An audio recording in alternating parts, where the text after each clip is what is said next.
Okay, I think we might as well make a start.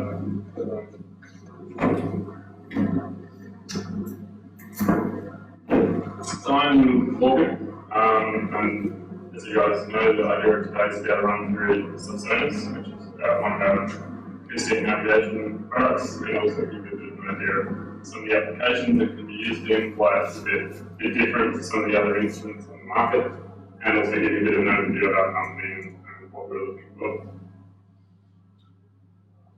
So Advanced Navigation is an Australian company.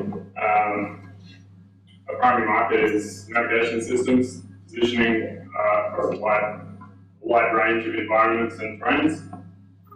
It's a privately owned company, and brief overview of our products is the company is based around inertial navigation.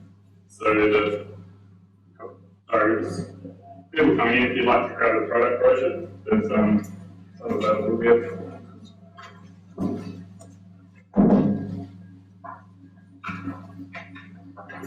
So the company's core technology was started in inertial navigation, which is primarily GPS-aided systems. This progressed into a couple of product lines which span a lot of markets. It also found its way into the subsea market fairly quickly and was typically aided by acoustic instruments. So the company has also pushed into the acoustics market underwater, which allows our products to navigate with an aiding source that's not available at the surface. The company also has strong roots in software and processing. So we've got Kinematica, which was launched recently. It's a software processing tool for post-processing INS and GPS data, and it allows you to go back over data and achieve accuracy that wasn't attainable at the time. The company also produces a range of peripherals to go with products. So the focus on underwater navigation, one of the key aspects of our company is our research department is for both the inertial navigation and also the acoustics. We saw this as something that was quite important early on in the company's life, because systems that typically rely on integration with other manufacturers between acoustics, INS, or subsystems of the navigation system as a whole typically can't get the most out of what can be achievable performance-wise. So Advanced Navigation strives to have a core development house where we can do both of these technologies and make sure that we're really getting good products out of it. So Subsonus is a product that contains a lot of different things. It's our entry into the underwater navigation market, which actually covers quite a range of uses, different vehicles, applications, operating topologies that you can use it in. But really the core of what we're trying to achieve with Subsonus is a level of simplicity and reliability that we haven't seen in existing products on the market or collections of products that came together to make a navigation system. So Subsonus is quite small. These models you see are real, that's the size of the unit. It's a single unit. It doesn't come with an external box or anything else you need. You've got everything you need to operate just there. It integrates a wide range of systems inside it, and the operation of it is centered around automatic operation. Anything where we could see a way to get the product up and running with minimal risk to operator errors. It can be very stressful setting up on a vehicle if you've got short amount of days for mobilization. So there's a lot of focus that's been put on making sure the unit operates correctly and can tell the user that the operation is correct.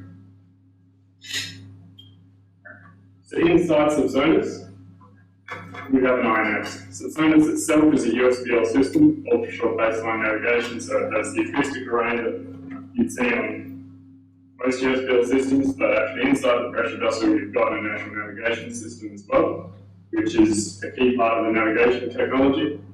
You've also got an acoustic data modem function, so many USBL systems do support data modem functions, but in Subsonus there's a few more little tricks there which we'll go through later. You've got a direct path velocity of sound measurement system. So USBL navigation, most people will be familiar with the requirement to know the velocity of sound through water to make sure that your ranging measurements are accurate.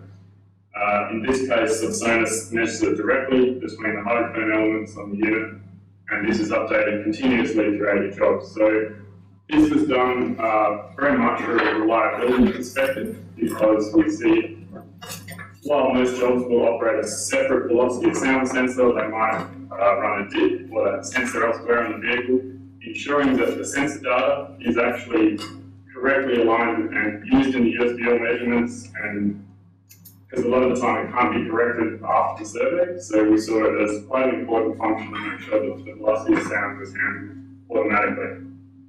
You've also got some of the more usual things that you would see in a navigation product. There's a pressure depth sensor in the housing, which will also aid the inertial navigation solution inside. The units that are sitting vertically have, well, the units that we put on subsea vehicles that would typically breach the surface, they have a GPS antenna that's actually built into the top of the array here. So the purpose of that is when your vehicle does breach the surface, typically your acoustics drop out because the USBL doesn't have a path, the elements are actually out of the water. So the navigation solution can continue because the inertial navigation system is now enabled by GPS.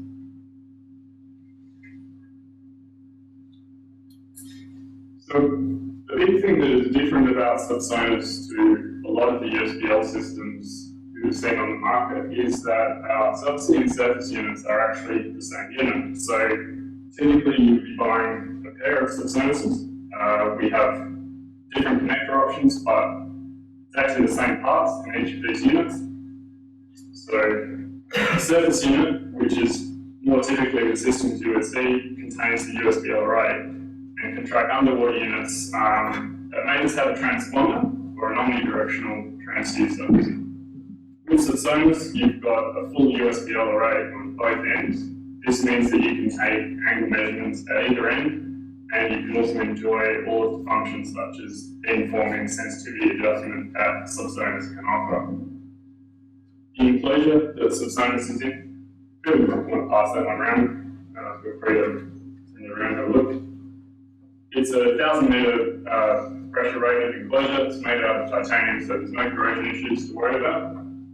But the big thing that allows a single Subsonus unit to be used in so many applications is there is no external interface box. The interface on Subsonus, which is a standard connector, goes straight to Ethernet. So when you buy our evaluation kit, this is what you get with the product, and you can plug this directly into an off-the-shelf power over Ethernet product, or it'll come with a power injector, and you can connect a computer, laptop, switch, connect it to an existing network.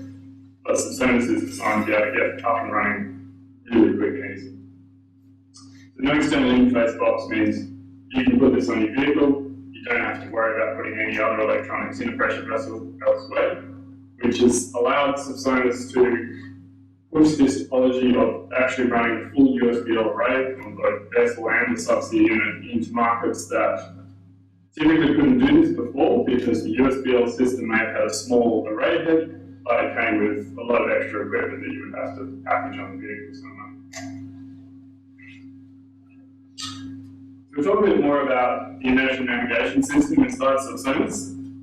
This was probably the key part of the most important function that we saw had to be integrated into the USBL system. The way it's been done is what's called a tightly coupled system. And this means that the acoustic system will assist the inertial navigation system by aiding and providing an absolute position reference. The inertial navigation system is using its accelerometers and gyros and would otherwise drift if it did not have some kind of position aiding update. But we also pass information back the other way. So the acoustic system can retrain and make sure it is optimally tracking underwater targets based off navigation information that comes from the INS. This can enhance the acoustic performance.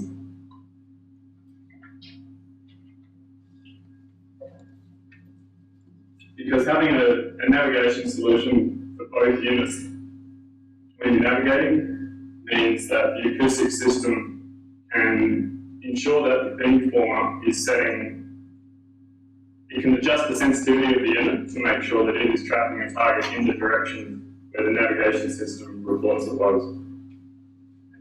The alignment between the inertial navigation system and the acoustic array is also a key factor. This is something that system integrators, where they've got an INS from one company and an acoustic system, they have to consider the alignment, because if you have any errors with the alignment, this will mean that you really can't attain the best performance, especially in outages where you may have either slow acoustic updates rates or you have outages for seconds or minutes. If you have correct alignment between the systems, then it means that the tuning of the inertial navigation system to match the noise and performance figures of the acoustic measurements can be done very precisely, and you can get the most out of the unit. So Subsonus is calibrated in the factory. The acoustic array actually undergoes an underwater calibration, which ensures we get the reported accuracy of the system, and this is done with the inertial navigation system fitted to it. So as far as alignment that the customer has to worry about, you just have to get the unit mounted on your vehicle, your coal, and you can know that the coordinate frame of the inertial navigation system, so the graphic showing the 3 axes here, is correctly aligned to the acoustic frame which you navigate within. So to show an idea of how an INS helps an acoustic system, the USB system typically takes pings, you get a measurement, the bearing, heading and range, and then that will give you a point in space. The inertial navigation system is navigating continuously. Now, the INS inside Subsonus is one of the family of inertial navigation products we have. The internal field can run at up to 1,000 Hz. So this means that you can actually request the navigation data coming out of the INS at up to that speed. You can set a factor rate that is slower if you like a reduced data rate. The data is continuous. So here we can see the vehicle turned around, moved a bit, and as it left, there was a bit of an acoustic outage where perhaps the transducers weren't visible. In this case, the inertial navigation system can carry the navigation, and once the acoustics come back, you can continue navigating. This is one of the features which Subsonus has, which we're calling heading transfer. It's probably one of the things you guys might have been interested in coming today. What this is a system that allows us to acoustically transfer an accurate heading solution from the vessel to a subsea object. So it's possible with Subsonus because we have the acoustic array at both ends. So this means the measurements that are taken combined with the known navigation position of the surface unit allow the data to be communicated to the subsea unit. The acoustic communication link is used as a data modem to pass this, so the subsea unit can then report an accurate heading to sensors and other parts of the vehicle which it's installed on. Now, this is something that has typically not been done previously with USBL systems because particularly with having 2 heads mounted in the different locations was something mainly for packaging reasons was not done. Cost is also an issue with Subsonus. We've tried to get the size of the unit and the number of functions to a price point that makes it suitable for a wide range of applications. And with the acoustic heading transfer, it gives you a feature which is accurate subsea heading, but at a cost that is significantly less than the existing methods you can do this. So the fiber optic gyro is the go-to method for getting accurate subsea heading. It will use the north seeking to make sure that it can actually track true north and provide heading for instruments, typically multi-beam surveys, things where accuracy of heading is quite important, and data alignment is an issue. Vehicles that are operating near structures where magnetic interference is a problem. Obviously, a low-cost magnetic compass is the lower end of the spectrum of how to get heading in a subsea vehicle. Subsonus does contain the magnetic compass, but it's not used. So the customer can turn it on if they would like to use it for certain applications, but typically we don't use it because we don't see it as an accurate enough sensor for the market which we designed Subsonus for. Subsonus is intended as a survey grade product. So the acoustic heading gives you some, we're looking at 0.3 degree accuracy from the acoustics, which is a lot better than typically 1 degree plus that you would get from a magnetic system, including its calibration. So an application where the acoustic heading is valuable would be something along the lines of towfish or a space-constrained vehicle, where the packaging and also the cost of fibre optic gyro is going to become a problem.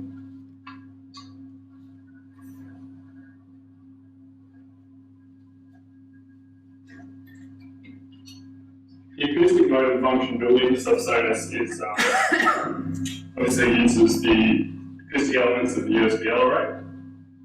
It does allow beamforming, which is time-based focusing of the acoustic signal to ensure that it is most receptive to signals coming from a certain direction.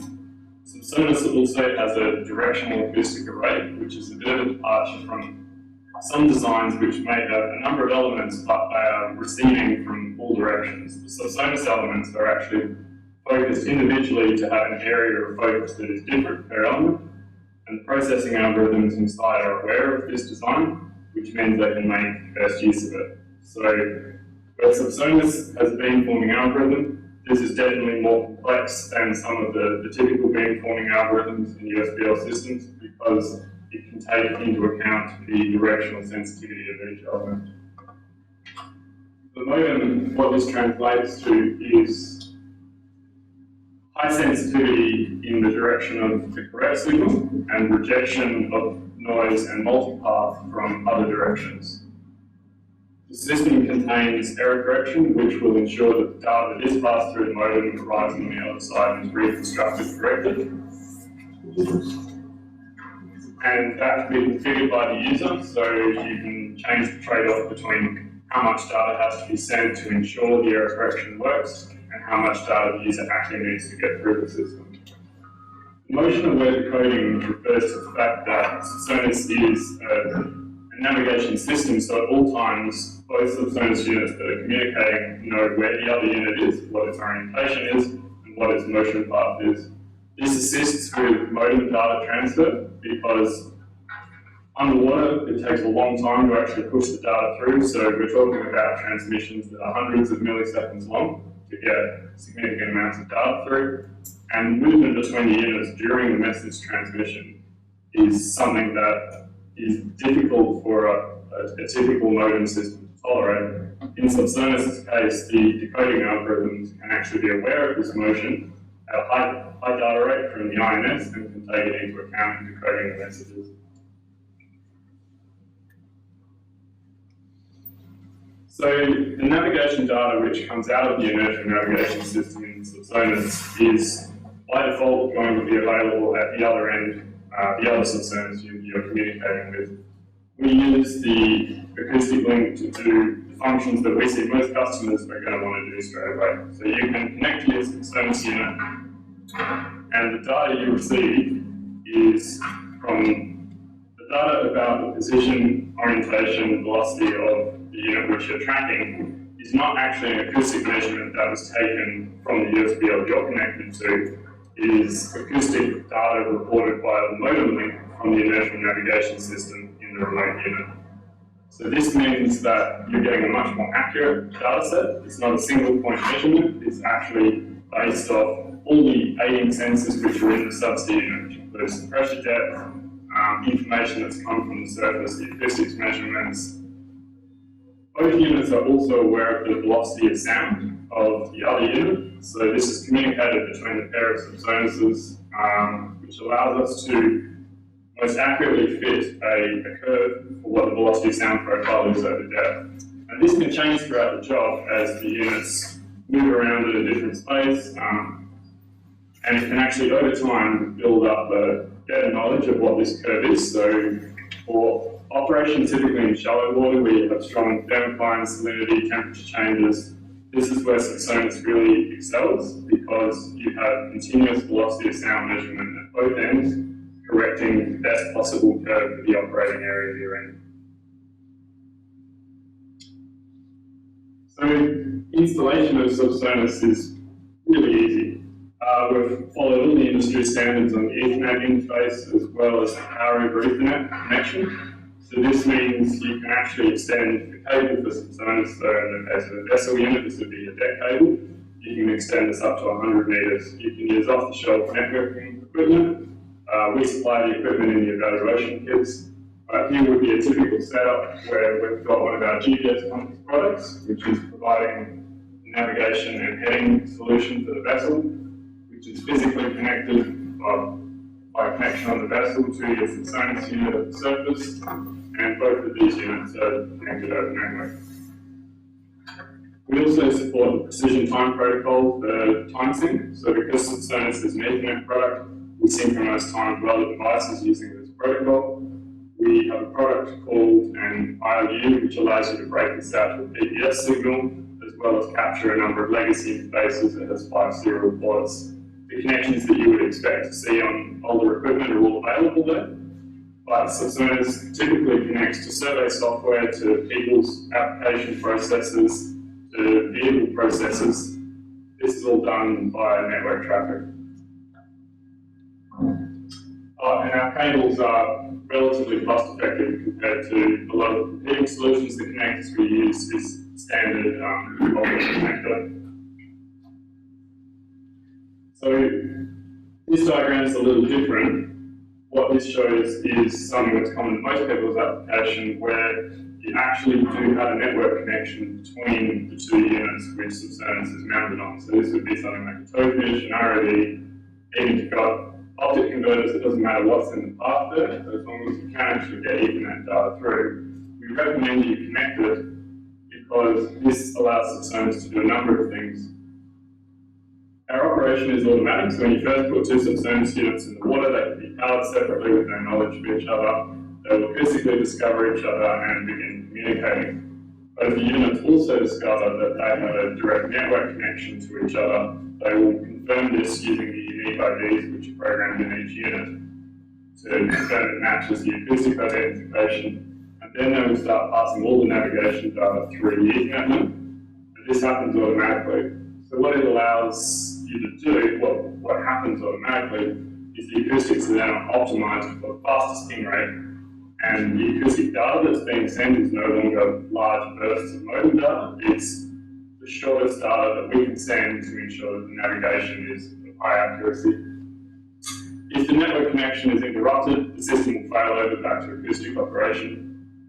This system means that for a lot of applications where people have this network connection, the performance they can get out of the system will be much higher. They also have a high-speed connection to the subsea unit then, which has its internal INS. So if, for example, in an ROV application, you're interested in high data rate of the inertial navigation system on the vehicle, you can have this at the surface.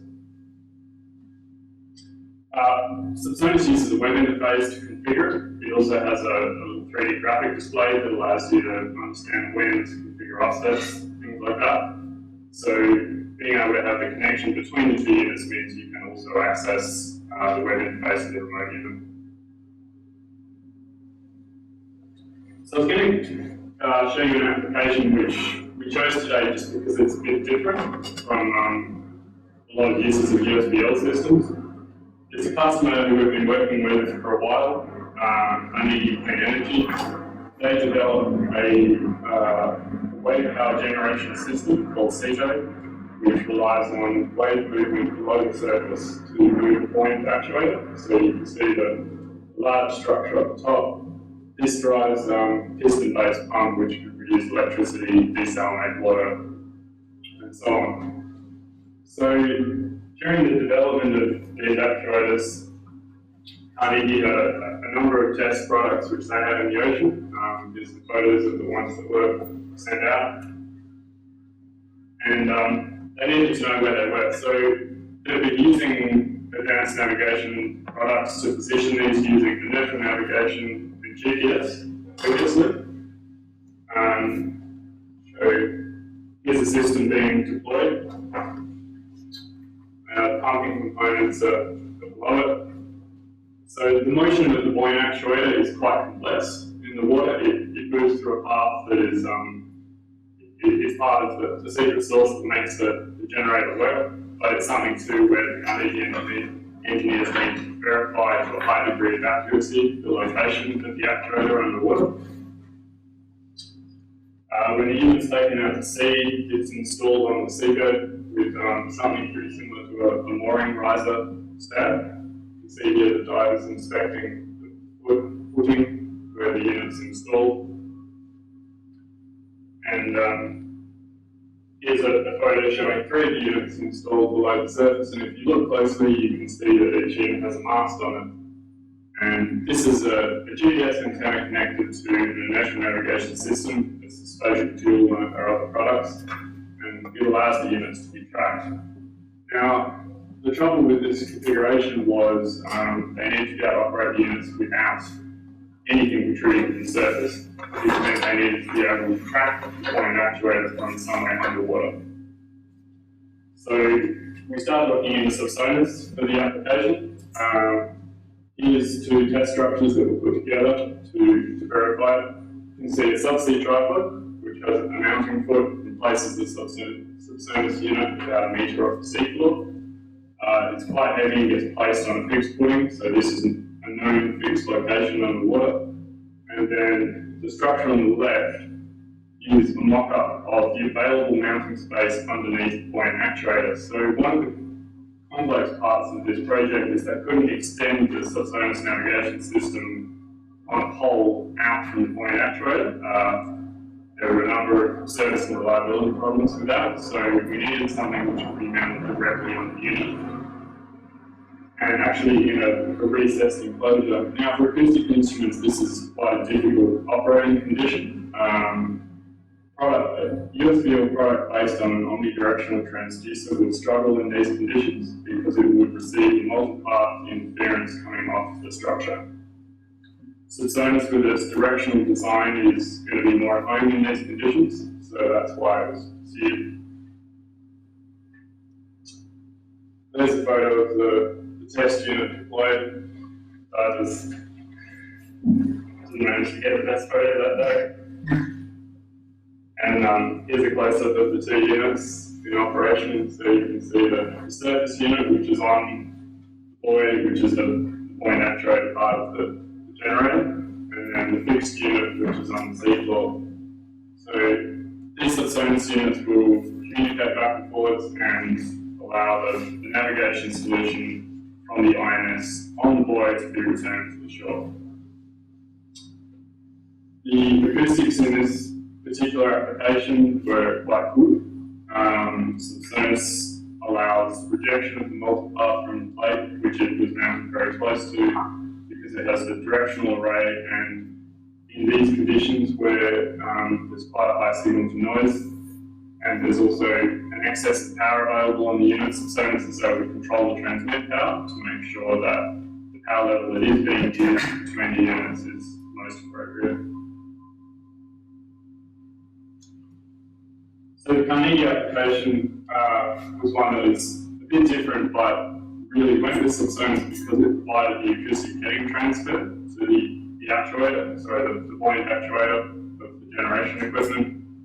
This is something which wouldn't have been available with any other form of acoustic tracking system that could be installed in just one location on the generator. The only other options would be something along the lines of an LVL system, which would be a number of different instruments installed. So some of our other products, just out of interest, here's some customers we've worked with some of our inertial navigation products. You can see the Red Bull Air Race is running off our spatial fuel GPS-aided INS.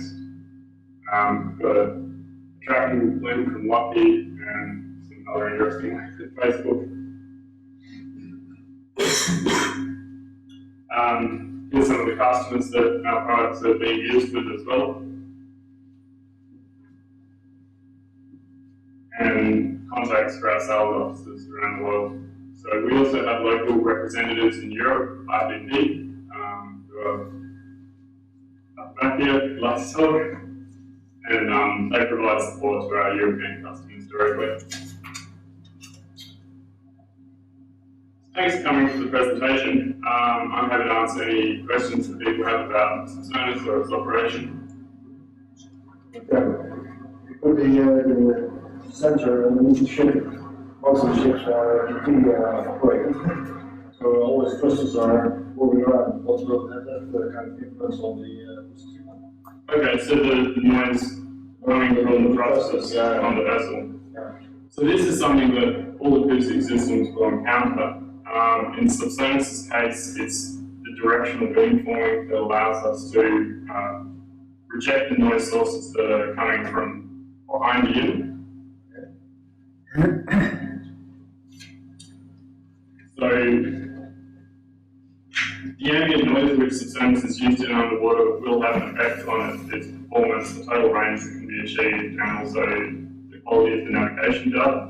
Something that's important is because Subsonus is integrated with an INS, the data streams that come out of the INS include standard deviation, so the customer actually has a good measure of the accuracy of the data they're being provided. And the tight integration between the acoustic system and the INS means that the performance of the acoustic system under very noisy environments or multipath or difficult water layering conditions, that is correctly communicated to the INS, so the INS can provide the customer with navigation data that is has correct assigned error.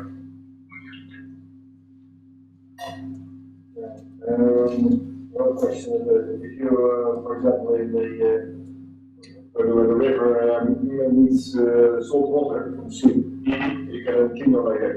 And from fresh water to salt water. How does the system relate to that?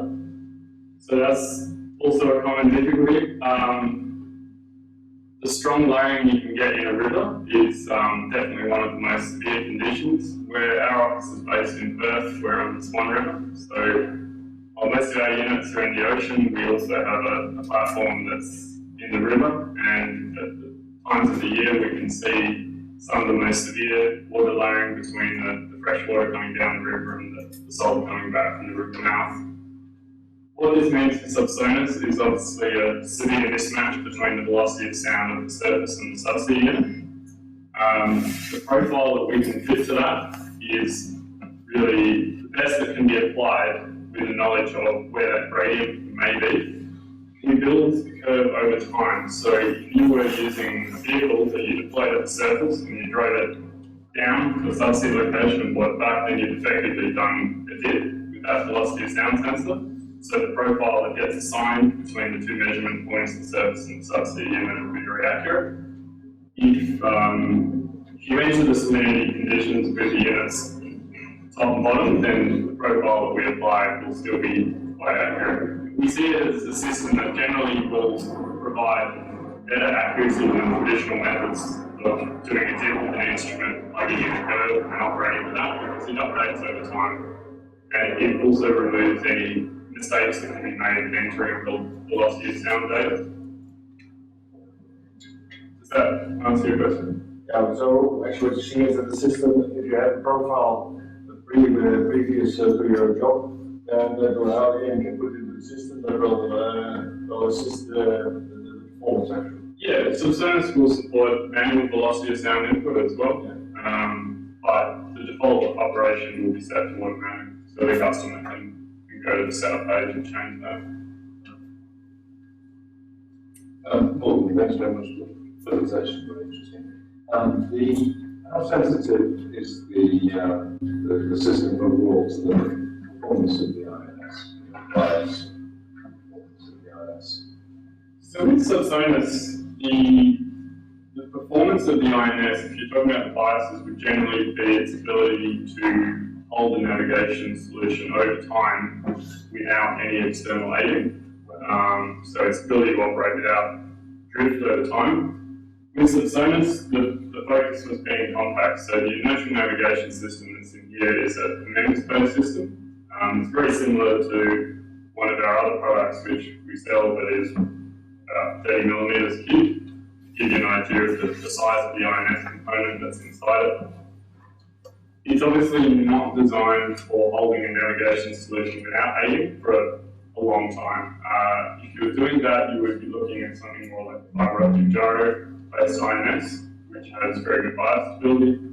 Subsonus can work in that application. We have customers that did actually require a higher performance INS than what comes installed in Subsonus. So this is supported in the setup pages. You can configure an external INS, configure the offsets to the Subsonus reference frame. It's also quite easy to get those offsets correct because you still have the internal INS. So in